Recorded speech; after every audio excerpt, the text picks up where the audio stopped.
بسم اللہ الرحمن الرحیم۔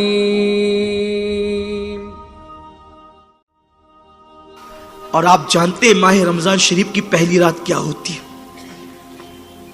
ماہ رمضان شریف کی ہر رات کی لذت الگ ہے، ماہ رمضان کی ہر رات کی فضیلت الگ ہے، ماہ رمضان کی ہر رات کا مقام اور مرتبہ الگ ہے، لیکن پہلی رات جو ماہ رمضان شریف کی آتی ہے، اللہ کے رسول فرماتے ہیں پہلی رات جو ماہ رمضان کی آتی ہے، عرش کے نیچے سے اللہ ہوا چلاتا ہے اور اس پہلی رات میں اللہ اپنے بندوں کو پیار کی نظر سے دیکھتا ہے۔ خدا کی نظر محبت جس بندے پہ پڑ جاتی ہے، اللہ اس پر جہنم کی آگ کو حرام فرما دیتا ہے۔ دعا کرو، دعا کرو، ماہ رمضان شریف کی وہ پہلی رات جو آنے والی ہے، اللہ کرے ہم پر بھی کرم کی نظر پڑ جائے۔ دیکھو ہم کہتے ہیں میرے پیر کی نظر مجھ پہ پڑ جائے گی تو بیڑا پار ہو جائے گا، امام بادشاہ کی نظر پڑ جائے گی تو بیڑا پار ہو جائے گا، غوث پاک غریب نواز کی نظر پڑ جائے گی تو بیڑا پار ہو جائے گا۔ ارے غوث و خواجہ جس کی نظر کے محتاج ہے، وہ خدا ماہ رمضان کی پہلی رات میں اللہ اپنے بندوں کو محبت کی نظر سے دیکھتا ہے۔ جس پر خدا کی نظر کرم پڑ جائے اس کی شان کیا ہوگی، اس کے مرتبے کیا ہوں گے، اس کے مقام کیا ہوں گے۔ امام عبد الوہاب شعرانی فرماتے ہیں کہ ایک ولی کی نظر کتے پہ پڑ گئی، ایک ولی کی نظر کتے پہ پڑ گئی۔ مولوی اشرف علی تھانوی صاحب نے بھی لکھا ہے کہ ایک ولی کی نظر کتے پہ پڑ گئی تو کتا اس قابل ہو گیا کہ دور دور سے کتے اس کی زیارت کے لیے آتے تھے۔ بولو ولی کی نظر کتے پہ پڑ جائے تو کتا قابل زیارت ہو جائے اور کتوں میں محترم ہو جائے۔ جب ولی کی نظر کی شان یہ ہے تو خدا کی نظر کی شان کیا ہوگی، میرے اللہ کی نگاہ محبت کی شان کیا ہوگی۔ یوں تو خدا سب کو دیکھ رہا ہے، خدا یوں تو سب کو دیکھ رہا ہے، لیکن بات ہے وہ جسے پیار سے دیکھ لے۔ بھئی دیکھنے کی بات نہیں ہوتی، آپ جانتے ہیں دیکھنے کے مزاج بھی الگ الگ ہوتے ہیں۔ دیکھنا کمال نہیں ہے، پیار سے دیکھنے کی بات ہے۔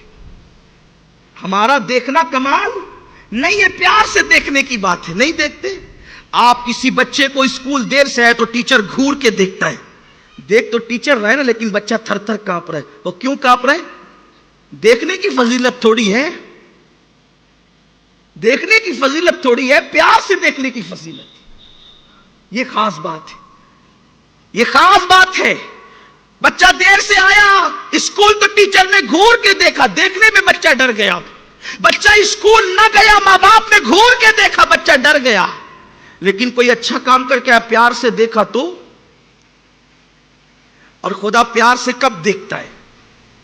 یہ تو انسانوں کی مثال دی بلا تمثیل، اللہ پیار سے کب دیکھتا ہے؟ رمضان شریف کی پہلی رات میں پیار سے دیکھتا ہے، اور جس پہ پیار کی نظر پڑ جائے اس کو جہنم کی آگ نہیں چھوتی۔ اور پھر مزید پیار سے کب دیکھتا ہے؟ پھر وہاں رمضان کی قید نہیں ہے، جب جاؤ گے تب پیار سے دیکھے گا۔ اللہ فرماتا ہے وَلَوْ أَنَّهُمْ إِذْ ظَلَمُوا أَنفُسَهُمْ جَاءُوكَ فَاسْتَغْفَرُوا اللَّهَ وَاسْتَغْفَرَ لَهُمُ الرَّسُولُ لَوَجَدُوا اللَّهَ تَوَّابًا رَحِيمًا۔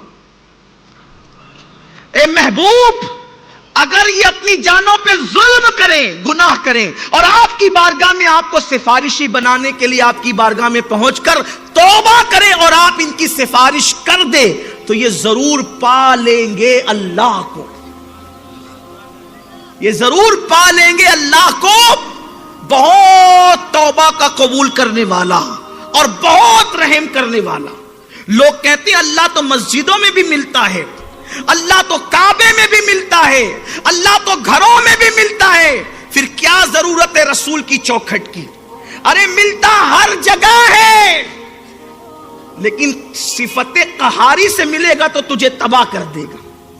وہ تو ملا تھا فرعون کو بھی نا، لیکن ڈبا دیا دریا میں۔ وہ تو ملا نمرود کو بھی، وہ کس کو نہیں ملتا؟ وہ تو سب کو ملتا ہے۔ لوگ کہتے ہیں عمل کے بعد بھی نبی نبی کیوں کرتے ہو؟ نبی کی ضرورت کیا ہے؟ خدا بتا رہا ہے نبی کی ضرورت کیا ہے۔ وہ تو ملتا سب کو ہے، وہ تو ملتا سب کو ہے، لیکن کسی کو قہاری کی صفت کے ساتھ ملا, کسی کو جباری کی صفت کے ساتھ ملا. ہم اس کا قہار ہونا اور جبار ہونا کیسے برداشت کر سکتے ہیں؟ ارے جو سورج کی قہاریت کو برداشت نہ کر سکے وہ خدا کی قہاریت کو کیسے برداشت کر سکتا ہے؟ خدا ملے ضرور لیکن صفت توابی اور صفت رحیمی کے ساتھ ملے. اور وہ کہاں ہے؟ وہ در مصطفیٰ پر ہے, وہ در مصطفیٰ پر ہے. اب پتا چلا, لوگ کہتے ہیں یار یہ سنی مدینے جانے کی بات کیوں کرتے؟ اس لیے کرتے ہیں کہ خدا تو ہر جگہ ملتا ہے. فسما وجہ اللہ, جدھر رخ کرو تم اس کا جلوہ دیکھو گے. لیکن ہمارے جرائم اتنے ہیں کہ اگر غضب کی نظر سے دیکھ لے تو کہا کہ جرائم بھی ہے, گناہ بھی ہے, پاپ بھی ہے. کوئی ایسی جگہ بھی ہے, کوئی ایسی جگہ بھی ہے کہ وہاں پھر غضب کی صفت کے بعد اور بندے کے گنہگار ہونے کے بعد بھی وہ پیار سے دیکھتا ہے. بلا تمثیل ایک مثال سمجھانا چاہتا ہوں. دو دشمن ہیں, گھوڑا پیر چوک پر ملے, ایک دوسرے کو گھور کے دیکھا. قریش محلے میں ملے, ایک دوسرے کو گھور کے دیکھا. لیکن پیر و مرشد آ گئے اور پیر و مرشد کے سامنے دونوں دو زانو ہو کر کے بیٹھ گئے. اب ہزار دشمنی کے باوجود ایک دوسرے کو گھورتے نہیں. کیوں؟ پیر کی محبت مجبور کرتی ہے کہ یہ لڑنے کی جگہ نہیں, یہ صلح کی جگہ ہے. کیوں؟ پیر اس کا بھی محبوب ہے اور اس کا بھی محبوب ہے. محبوب کی چوکھٹ پر دشمن بھی آ کر ایک دوسرے کو دشمنی مٹا دیتے ہیں اور پیار کی نظر سے دیکھتے ہیں. یہاں نہیں لڑنا. بلا تمثیل, ہزار بار بلا تمثیل, ملانے کو نہیں سمجھانے کو میں نے کہا. اللہ تو کہیں بھی ملے گا. قہار کی نظر اور غضب کی نظر ڈال دے تو کیا بنے گا؟ لیکن قربان جائے, جب بندہ محبوب کی چوکھٹ پہ جاتا ہے تو خدا وہاں بھی ملتا ہے, لیکن وہاں غضب کی نظر سے نہیں ملتا. کیونکہ بندے اللہ تیرے پاپ کو نہیں دیکھتا بلکہ وہ تو رسول پاک کو دیکھتا ہے. محبوب تیری موجودگی میں, تیرے وجود کے ساتھ میں نے تو ان کے پاپ دیکھنا ہی نہیں. کیوں؟ وَلَا سَوْفَ يُؤْتِيكَ رَبُّكَ فَتَرْضَىٰ, ان قریب تیرا رب تجھے اتنا عطا کرے گا کہ حبیب تو راضی ہو جائے گا. اور خدا نے پھر اس پہ عذاب کیسے کرنا جو محبوب کے دامن کرم میں آ جائے. کہتے ہیں حضرت استاد زمن, ڈھونڈا ہی کرے صدر قیامت کے سپاہی, وہ کس کو ملے جو تیرے دامن میں چھپا ہو. فرشتوں کو معلوم نہیں کون چھپائے, فرشتے خوب جانتے ہیں کہ وہ چھپا مجرم کہاں ہے, لیکن فرشتوں میں ہمت نہیں کہ مصطفیٰ کے دامن کی طرف بڑھ جائیں.